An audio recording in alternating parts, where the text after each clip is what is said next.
Welcome to the Banker Lamp. Please enjoy the video. You start by opening Firefox and going straight to Settings. Click the three-line menu at the top right and choose Settings or Preferences. You need to open the Privacy and Security panel, so scroll down until you see it. This is where cookie controls live.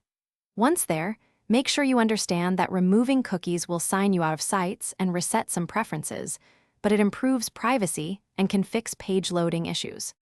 Once in Privacy and Security, look for Cookies and Site Data and click Manage Data to inspect what sites have stored cookies. You can search the list, select specific domains, and click Remove Selected to clear only targeted cookies. This preserves other data. If you prefer a full wipe, use Remove All to delete every cookie and site data. Make sure to weigh convenience versus privacy, because selective removal keeps logins intact, while full removal forces re-authentication.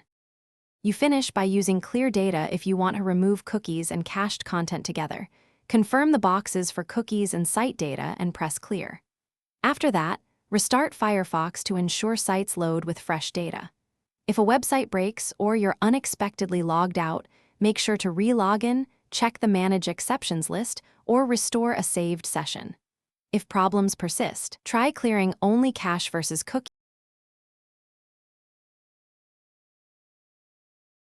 Thanks for watching. If this was helpful, leave a like and consider subscribing. See you next time.